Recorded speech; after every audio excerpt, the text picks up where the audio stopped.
All right, Brandon Clayton, the Algebra Guy here. Today, how to divide polynomials. So let's jump right into it. So if we're looking at the algebraic, it's as follows. Determine the quotient of a polynomial of degree 1 and polynomial of degree 2 when divided by a polynomial of degree 1 and 2. So it's a lot of words, but really it's basically it's pretty simple. We're just dividing polynomials. So we're going to divide monomials and we're going to divide binomials today. We're going to start with monomials. So the first thing you need to understand is that you can rewrite this division into two fractions. This is something you've been doing already when adding and subtracting fractions. But let me go back over to show you what we're talking about. So one of the rules is to divide a polynomial by a monomial. Here's a polynomial by a monomial.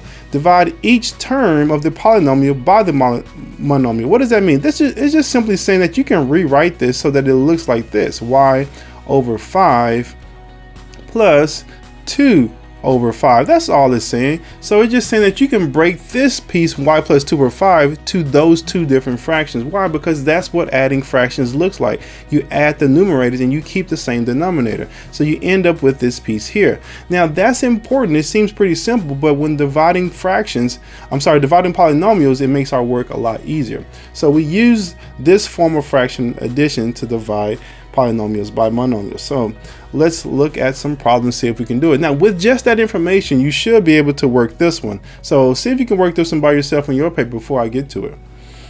Hopefully the first thing you just did is you separated these two into two fractions, right? 7y squared over 7. Because you're going to keep the same denominator and you're going to add y, because that's what we're adding there, 21 over 7. And when we do that, we can see what simplifies out or what cancels out and whatnot. So in this case, 7 over 7 just gives us 1. So we're left with y squared. 21 over 7 is the same thing as 21 divided by 7, which is simply 3. And we're done. Y squared plus 3. So you just did it. 7y squared plus 21 divided by 7 equals y squared plus 3. It sounds complicated. It looks complicated. But when you start to break it down into pieces, it becomes pretty simple. So you can feel pretty smart, like, hey, y squared plus 3. I just did that. That's crazy. All right, so let's go to the next one.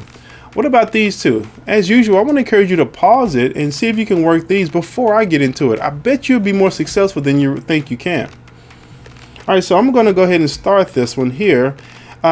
This is written horizontally, right? So I can rewrite this because when you're dividing, remember that it's the same thing as setting it up as a fraction. So I'm going to rewrite this one, 18x cubed minus 36x squared, all divided by 6x. I can rewrite this as a fraction. Now I'm going to separate into two fractions, 18x cubed over 6x, and subtract 36. Oh, actually, anytime I see that subtraction, sometimes I just want to add a negative to make it easy for me to see. You'll see what I'm talking about here in a second. So it's just adding a negative is the same thing as minus, but it's easy for me to see that this negative 36 and 6 are going to be divided out as opposed to just having a negative here. So either way, you can keep the minus there, but for the purpose of this video, I'm usually going to put a plus sign when I see that negative to avoid confusion, especially in this next problem over here where you have this minus 16 and minus 4. But let's come back to this one.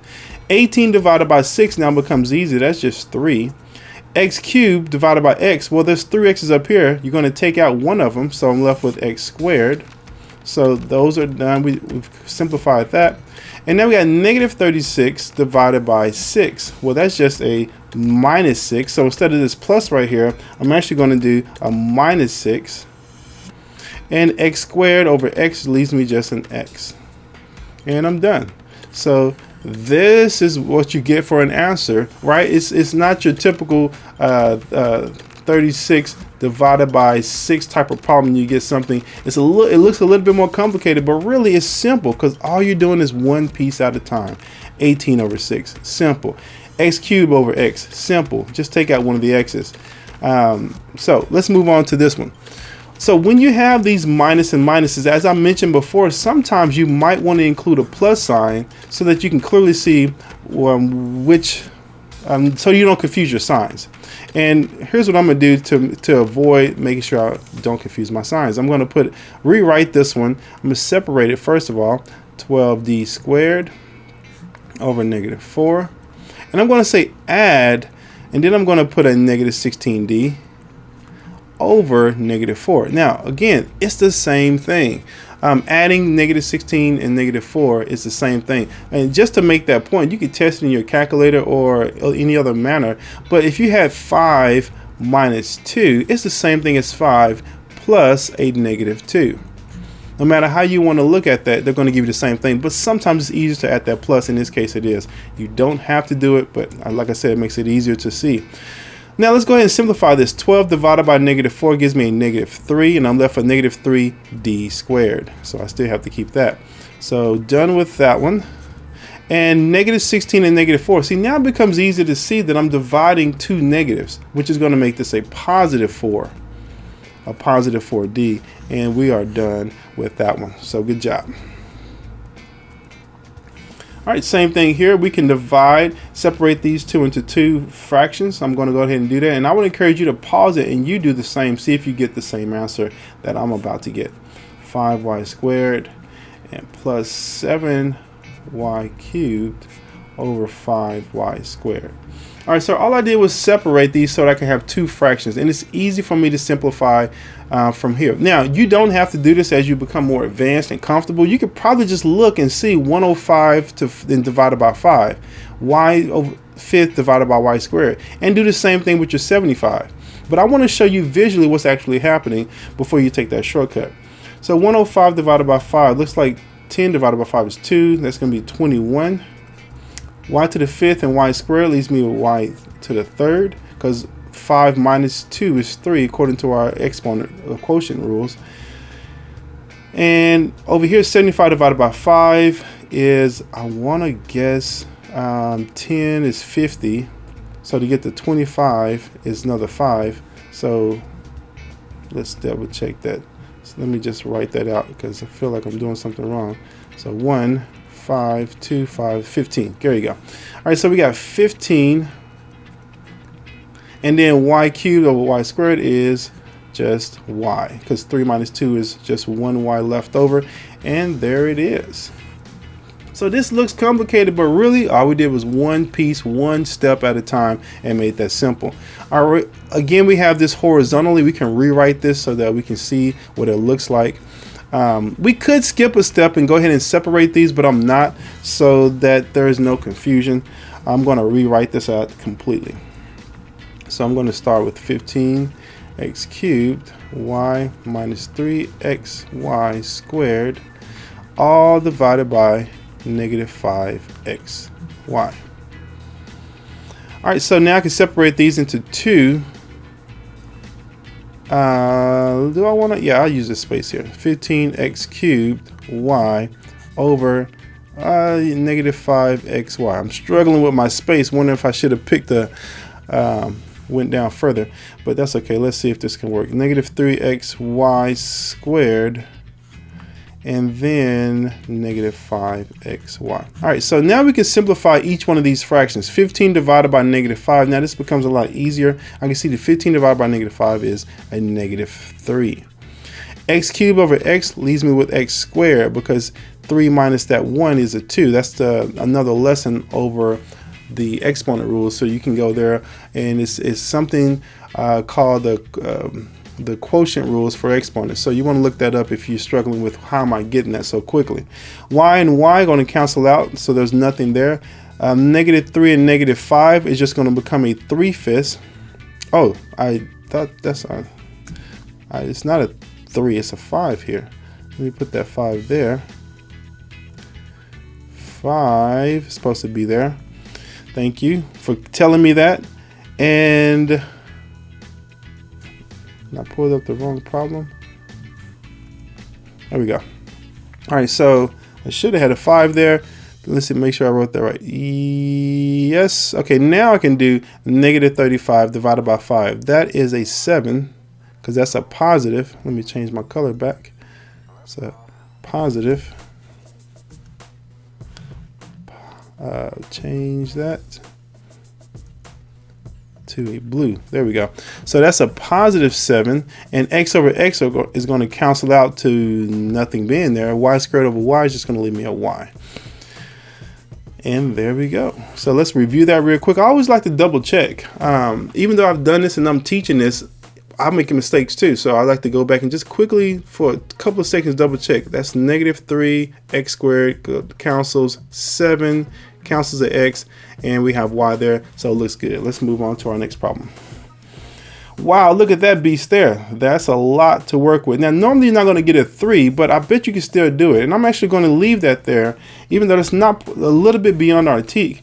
Why? Because it's the same idea and same skill, especially as we get to talking about exponents and simplifying those. You're going to see this again. So let's go. Instead of rewriting all of this, I'm actually going to take this and do the shortcut and just identify that I have 3 different terms here, and I'm going to divide each one of them out. So 36 divided by 6 leaves me with 4.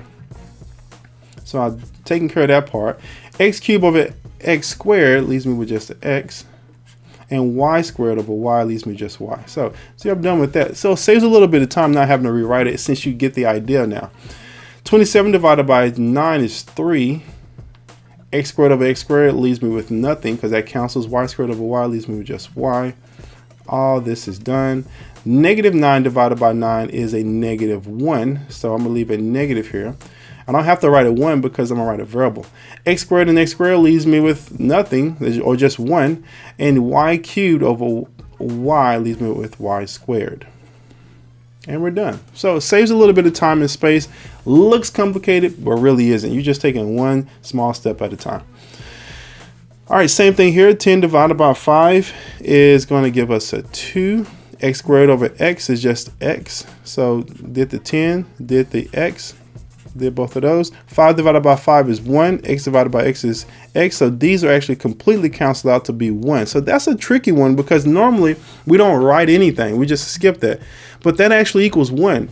The only reason I don't write 1 because we have a 1 in front of the variable. But now, since 1 is by itself, I need to make sure I write 1 to be sure it's represented. -20 over 5. Well, -20 divided by 5 is going to give me a -4. But it's still divided by x. Notice this x is still on the bottom, so I actually have to put this x down here, and it looks kind of funky compared to our other ones, but we're going to have to leave it that way, because really what we were looking at is -20 over 5x, like this. And so we ended up left with a -4 up top, and just this x stays on the bottom. So this is going to be our answer. Now, how do you divide a binomial? Up to this point, in our previous problems, if you notice, there was just one term on the bottom each time. So one term on the bottom, one term. So what do you do if you have a binomial? Well, let me start with just long division. This is just basic division, did in 3rd and 4th grade. How do you divide just typically? Because we're going to use the same method in order to solve for binomials. So how we do that is normally we just look at the divisor here, and we say how many times can the divisor go into this dividend. In this case, into 87. So we can go 3 times there. 25 times 3 is 75. We're going to subtract once we do that. 3 times 25 is 75. And I'm going through those steps for a reason, because we're going to return back to doing it just this way. 87 minus 75 is 8. Well, hold on. Is that 8? 5 plus 7. No, it's 5. Okay, I better slow down. 5, 7. That's 12. So that's 125. Good. 125. So going too quick there. So this would be 12, and I bring down my 5. Right. Double checking. Yeah. So now, how many times can 25 go into 125? Well, I know 25 goes into 100 4 times, because 4 quarters in a dollar. So I know one more is 5, so it's 35. So I wanted to go through those steps because we're going to need those same steps for the following problems. Now I have a binomial. How do you divide these two? I'm going to give you 2 ways. One way is long division, another way is synthetic. So we're going to start with our long division way. So I'm going to write down here long division. And to be honest, probably most teachers will prefer you use long division. Synthetic division, the word synthetic itself means is concocted. It's not real. It's not real division, but it still will give you the right answer. So I'm going to show you both, because you still will use both maybe this year, but definitely as you move along in algebra, it'll come up again. So long division, how do you do this? So we'll take this piece, the dividend, x squared plus 9x plus 20,